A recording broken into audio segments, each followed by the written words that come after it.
아멘. 말씀 위해서 기도하겠습니다. 사랑과 은혜가 풍성하신 하나님 아버지, 이 시간 우리가 온전히 하나님만을 찬양합니다. 우리의 주인 되심과 구원자 되심과 영원한 아버지 되심에 감사옵나이다. 이 시간 하나님 말씀을 우리가 함께 보고 듣고 입술로 고백합니다. 계속해서 이 말씀 듣기 원합니다. 우리 안에 살아계신 성령 하나님께서 우리로 그 말씀을 깨닫게 하시고 깨닫는 바에 순종하도록 도와주시옵소서. 예수 그리스도의 이름으로 기도하옵나이다. 아멘.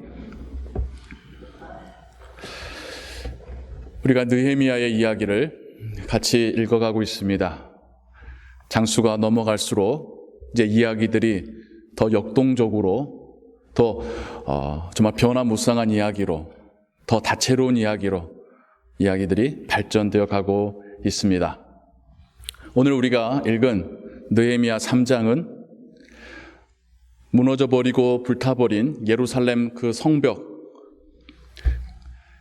그 부분들을 약 26곳으로 나누어서 각 부분마다 누가 맡았었는지에 대한 기록입니다. 3장 끝까지 읽었으면 더 좋았겠지만, 하지만 제가 그 3장에 나와 있는 특별한 사람들의 이름과 또 그들에 대한 간략하지만 의미 있는 표현들을 여러분들께 알려드리며, 그 당시에 예루살렘 성벽이 재건되어져 가고 있었던 상황을 우리가 함께 상상할 수 있고 정말 우리 눈으로 보는 듯한 그런 이해가 있기를 소원합니다. 분담하여서 이것을 재건합니다. 느헤미야는 제가 보건대 추후에도 보건대 탁월한 행정가였습니다. 분명히 행정에 달란트 있는 사람들이 있어요. 아무나 그렇지는 않습니다. 저의 성향은 행정을 별로 재미없어라 하는 성향이더라고요. 제가 얼마 전에 또 저희 교단과 함께 저 개인의 성향에 대해서 9가지의 항목으로 또 9가지를 각각의 또 2가지의 내용으로 자세하게 이렇게 점검을 받는 기회가 있었습니다.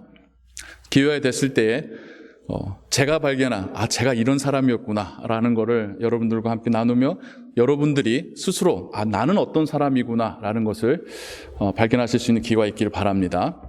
근데 그 중에 하나가 재미있었던 흥미로웠던 사실 중에 하나가 저는 행정과 숫자에 별로 관심이 없더라고요. 저 그런 줄 몰랐어요.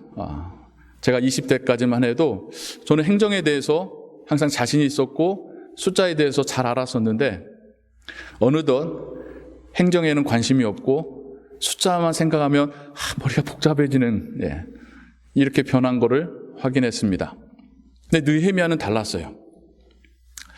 우리가 지금까지 이야기를 보건대도 예루살렘에 돌아가 성벽을 재건할 때에 필요한 날짜와 물건과 필요한 어떤 조서와 명령들과 보호와 도착해서도 성벽을 먼저 둘러본 이후에 어디서부터 어디까지를 다시 재건해야겠는지에 대한 계획과 사람들과 함께 그것을 또 우리 함께 합시다 라고 하면서 우르르 몰려가는 게 아니라 구역을 나누어서 정말 획기적인 것 같아요. 구약 어디에도 이런 이야기가 없습니다.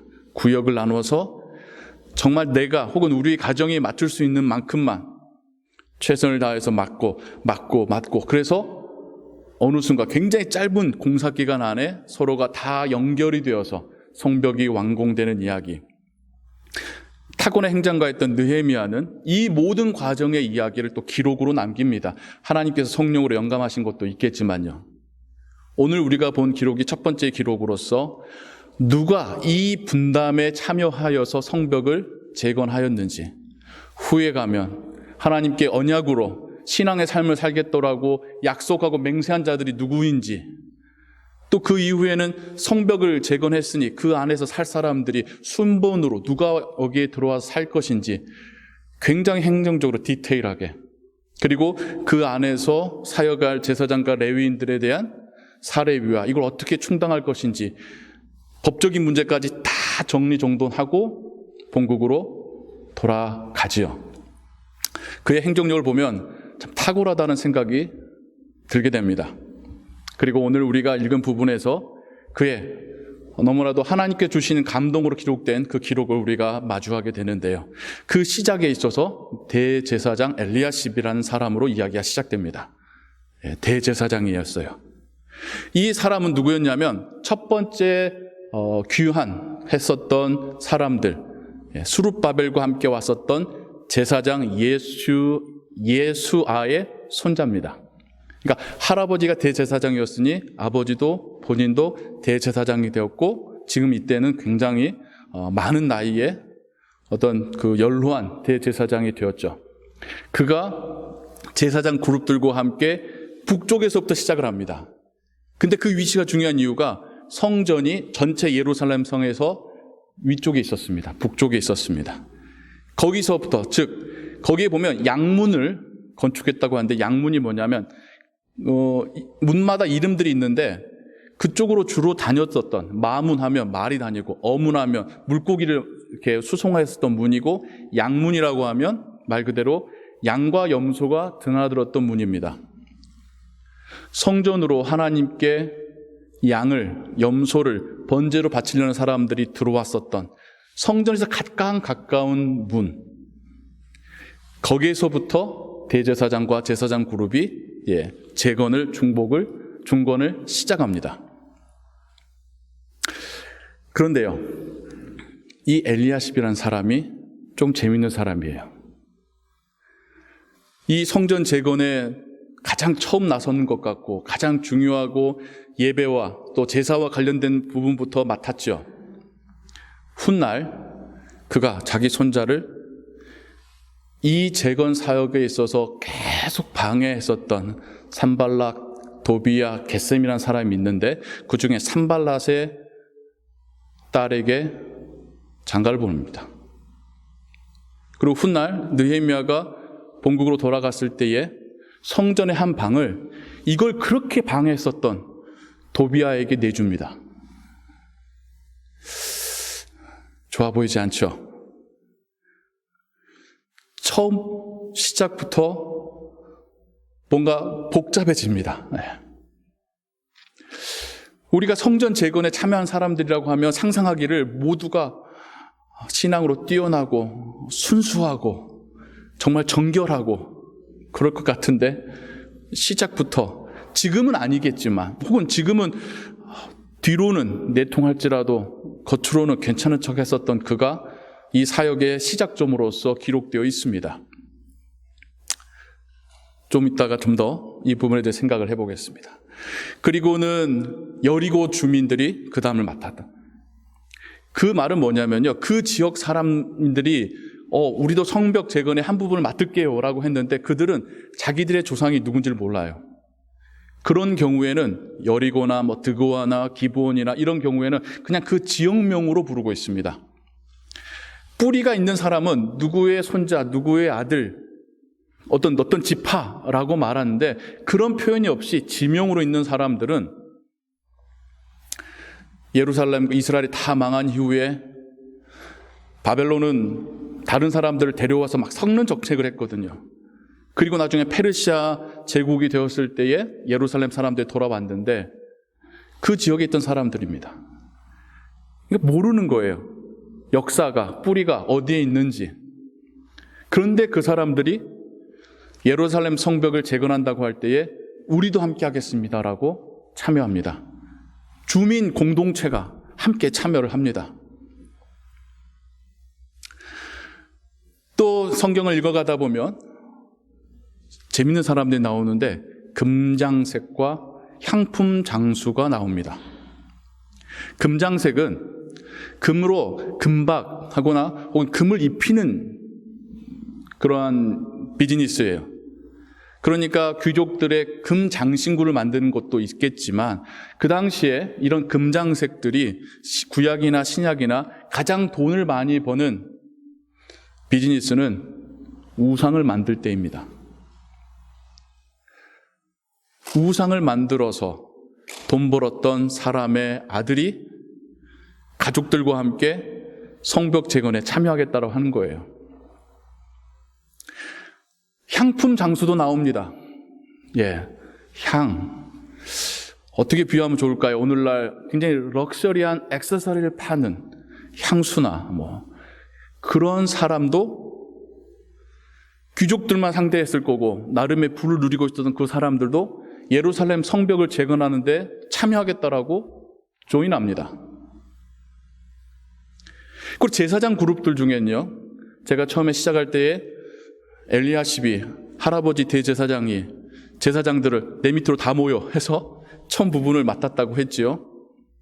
근데 그 제사장들 중에는요, 개별적으로 자기 가정으로 함께 또 다른 부분을 맡은 사람이 또 나옵니다.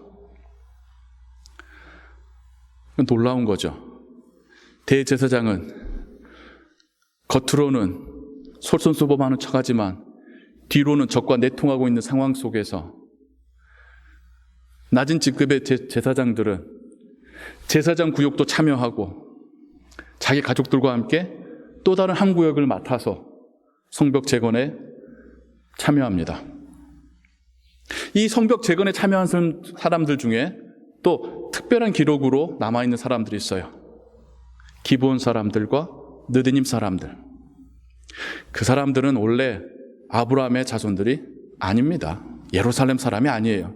기브온 족속만 하더라도 하나님께서 그 예전 출애굽 시대에 여호수아를 데리고 요단강을 넘어서 가나안 땅에 들어왔을 때에 가나안 족속들이 다 이스라엘 사람들과 싸우려고 결심하던 그때에 기브온 족속이 먼저 화친을 맺고 하인이 되겠다라고 굴복합니다. 그때부터 그 사람들이 성전에서 나무 패고 물 기르는 일을 해요. 그런데 그것마저도 기꺼이 하겠습니다라고 하면서 하나님의 백성으로 이스라엘 사람 중에 한 사람으로 들어오게 돼요. 하나님은 그들을 하나님 백성 삼으시죠. 나중에 사울 왕 때에 그들이 억울한 일 당했을 때에 하나님은 다윗 왕을 통해서 사울의 아들들을 목숨을 내어줌으로 그들의 아픈 마음을 달래주십니다. 하나님의 자녀 삼으신 거죠. 세월이 한참 지난 다음에 그들도 마찬가지로 예루살렘이 무너졌을 때에 포로로 끌려갔겠지만 돌아가서 예루살렘과 성전을 회복해도 좋다라고 하는 왕의 명령에 함께 온 겁니다. 왜요? 그들도 우리도 여호와 하나님의 백성이다라고 하는 신앙의 정체성이 있었기 때문이죠. 느디님 사람이란 사람들이 또 그런 부류의 사람들입니다. 어느 지역의 이름이 아니에요. 느디님이라는 것은 주어졌다, 바쳐졌다라는 뜻입니다. 무슨 말이냐면 에스라 2장에도 나오는데 전쟁 포로였던 사람들이 끌려왔잖아요. 그럼 이 사람들을 어딘가에 일을 시켜야 되잖아요. 이 사람들을 레위 지파에게 주면서 성전 업무에 잡일을 맡겼던 것입니다. 그 사람들이 어찌 보면 내 땅도 아니고 그 안에서 정말 3등 시민도 아니겠죠.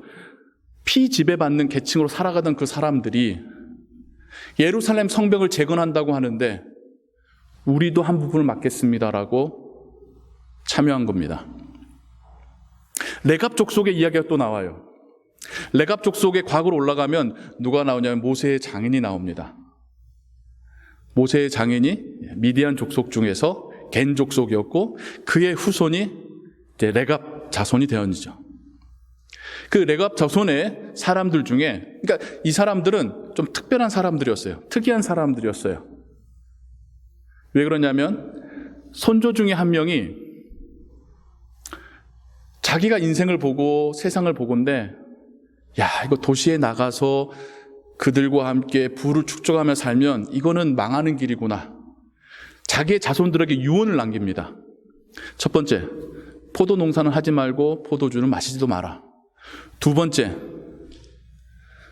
성으로 가지 마라. 바깥에서 살아라. 광야에서 살아라. 세 번째, 농업이나 상공업을 하지 말고 목축업만 해라.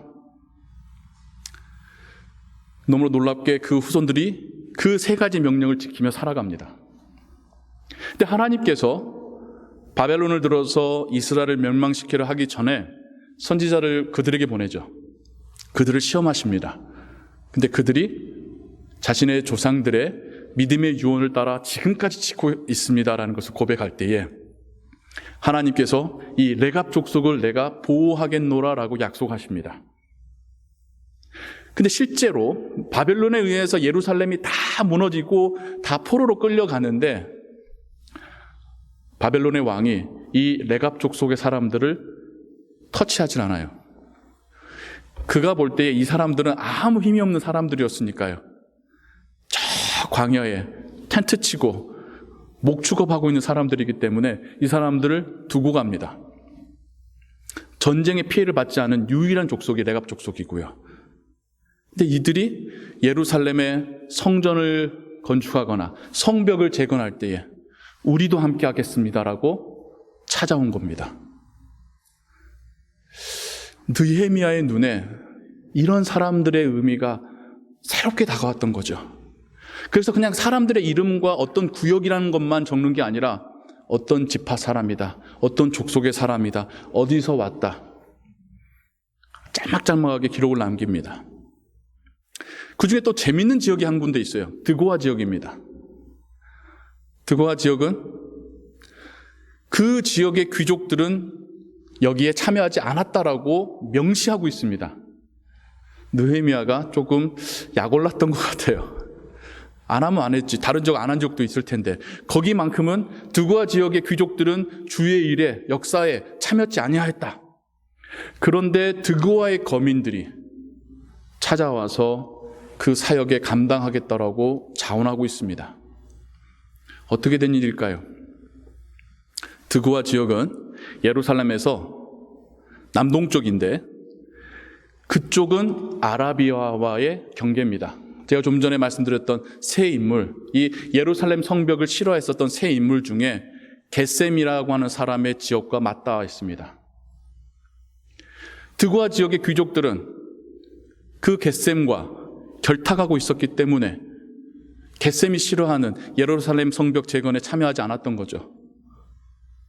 그런데 그 지역의 평범한 사람들이 정말 용기 있게 우리는 성벽 재건에 참여하겠습니다라고 찾아와서 일하고 있는 겁니다. 느헤미야가 볼 때에 얼마나 감동이 되었겠습니까? 그들의 마음을 움직이신 분은 하나님이시라고 하는 고백이 그에게서 나올 수밖에 없었겠죠. 기록들을 보면 어떤 지역의 절반을 다스리는 지방의 책임자라고 하는 사람들이 리더로서 이런 일에 참여하기도 합니다. 소상공인들도 자신들이 그동안 벌었었던 그 재산을 가지고 성벽 재건에 참여합니다. 또 한 가정에서 또 재밌는 사람이 나와요. 어느 한 집안의 6째 아들이 이 성벽 재건에 참여하였다라고 기록되어 있습니다. 그게 왜 재미있는 줄 아세요, 여러분? 그럼 앞에서 5명은요? 물론 그 당시에 질병과 전쟁으로 죽었을 수는 있었지만 위에 5명의 형제들이 다 죽었지는 않았을 거예요.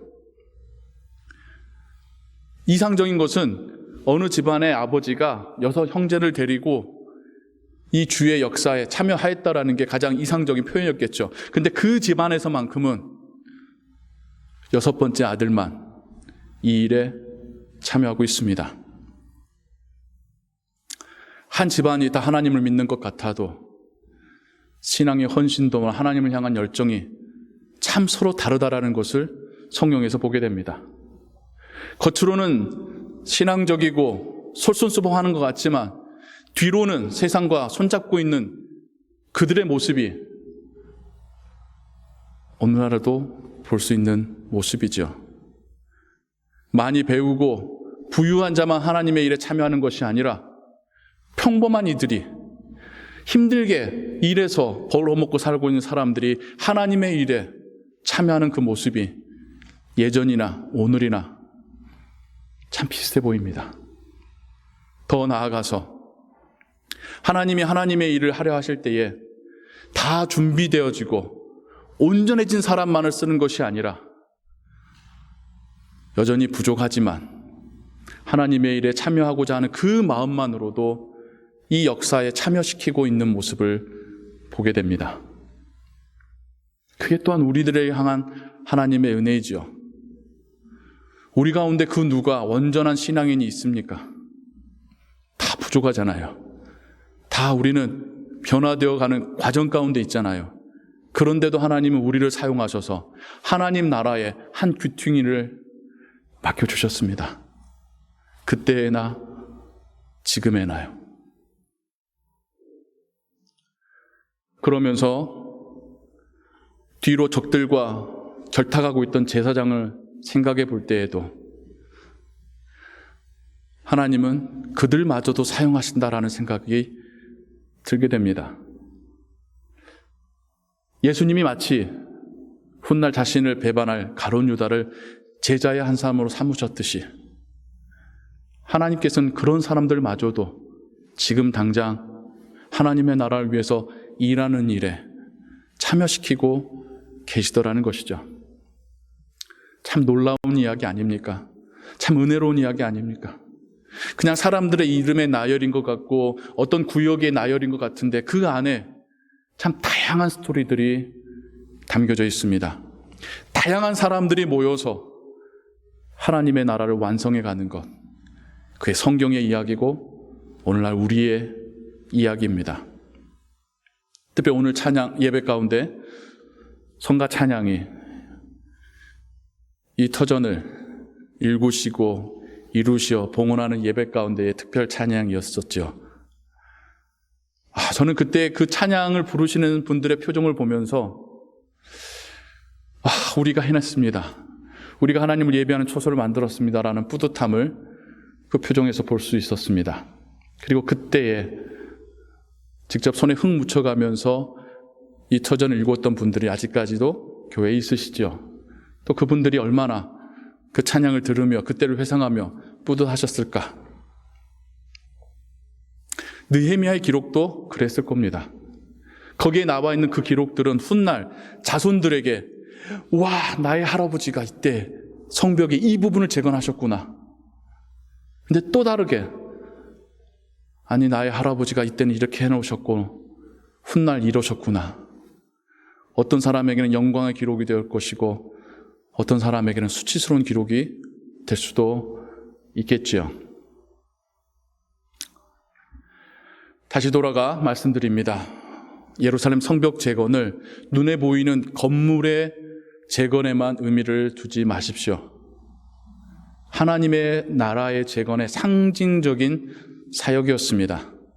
하나님의 나라가 이루어져 가기 위해서 단 한 사람의 훌륭한 리더로만 되는 것도 아니고 온전하게 다 변화되고 준비된 사람에 의해서만 되는 것도 아니고 부족한 사람들의 그 순수한 열정이 모아져서 세상에 나아가서 자신의 일터에서 최선을 다하여 땀 흘리며 일해서 벌어온 그러한 재물로 하나님의 나라가 이루어져 간다는 것을 성경 우리에게 말씀하고 있는 것입니다.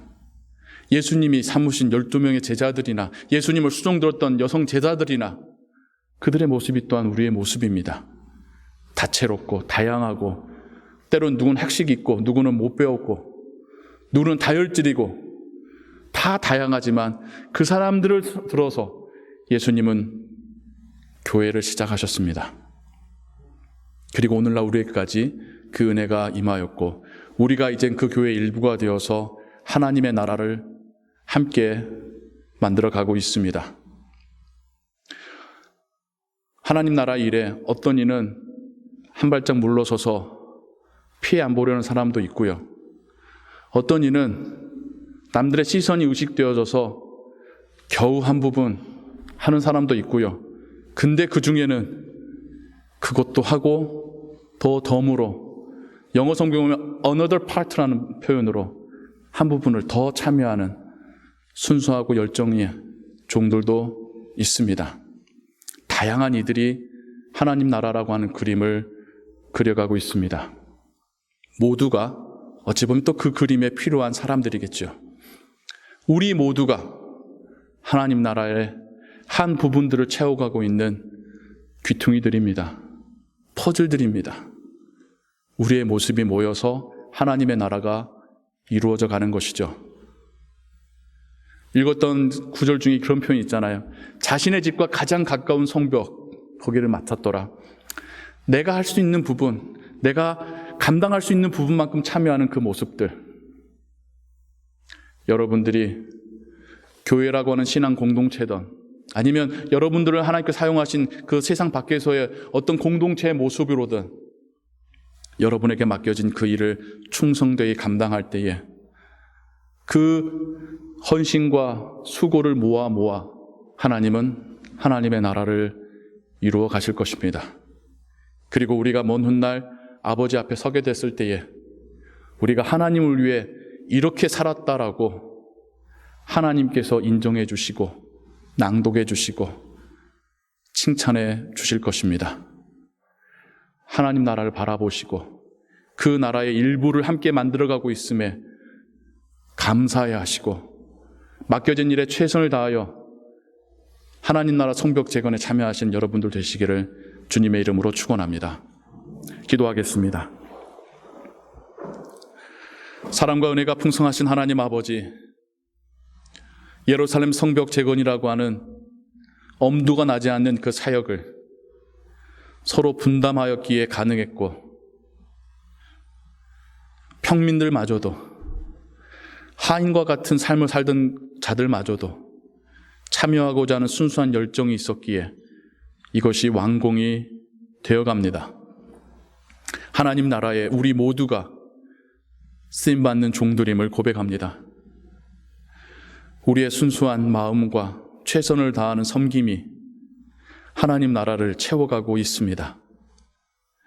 남들과 비교하는 것이 아니라 하나님께서 나에게 맡기신 사명 온전히 감당해가는 그 마음이, 그 마음의 자세를 하나님께서는 보시며 기뻐하시며 천국 생명책에 기록하고 계십니다. 우리에게 주어진 삶 가운데 우리가 주를 위해 일하는 것들, 심지어 우리도 기억 못하는 것들마저도 하나님은 기억하시고 우리를 칭찬하실 것을 믿습니다.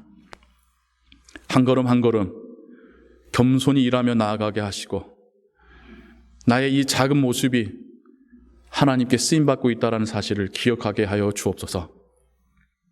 주의 교회를 세우시고 오늘날까지 보호하시며 인도하신 하나님 감사합니다. 우리의 교회가 이 세상 가운데 하나님의 나라를 선포하며 보여줄 수 있는 신앙의 공동체로 더욱 세워져 가게 하여 주옵소서. 또 우리 안에 여러 가지 모습으로 헌신하며 수고하며 섬기시는 분들이 있습니다. 그 섬김을 기억하시고 축복하여 주옵소서. 이 공동체 안에서 우리 모두가 하나님의 나라를 경험케 하여 주옵소서. 예수 그리스도의 이름으로 기도하옵나이다. 아멘.